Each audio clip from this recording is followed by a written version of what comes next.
জাপানের স্কুলগুলো ছাত্রদেরকে ছাত্রদেরকে বাস্তব জীবন সম্পর্কে অনেক শিক্ষা দিয়ে থাকে। তার একটা ছোট্ট উদাহরণ হচ্ছে এটি। এই ফুল গাছটি হচ্ছে একটা স্কুলে প্রত্যেক ছাত্র বা ছাত্রীর একটা করে গাছ থাকে। এটা হচ্ছে আমাদের জুনাইরার, এই যে লেখা আছে বেরারু উনাইসা জুনাইরা, উনাইসা জুনাইরার যে গাছটি সেটি।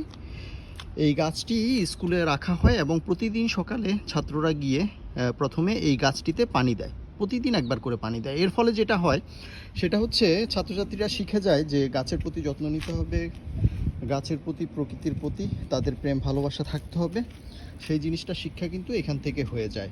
এবং স্কুলগুলোতে অনেক সময়ই সবজির গাছ থাকে। সবজি কিভাবে ফলানো হয়, সবজির বীজ থেকে কিভাবে চারা করা হয় এবং কিভাবে হচ্ছে সবজি হয়, এই জিনিসগুলো তাদেরকে শিক্ষা দেওয়া হয়। পাশাপাশি তাদেরকে বিভিন্ন ফিল্ড ভিজিটে নিয়ে যাওয়া হয়, যেখানে তারা একসাথে স্ট্রবেরি অথবা অন্য আপেল অনেক ফল তুলে, অথবা সবজি আলু সহ অন্যান্য সবজি বাগান থেকে নিজ হাতে তুলে নিয়ে আসে। এর ফলে যেটা হয়, তারা হলো বাস্তব জীবনে কৃষি বা প্রকৃতির প্রতি যেই ভালোবাসা, সেটার সৃষ্টি এখান থেকেই হয়।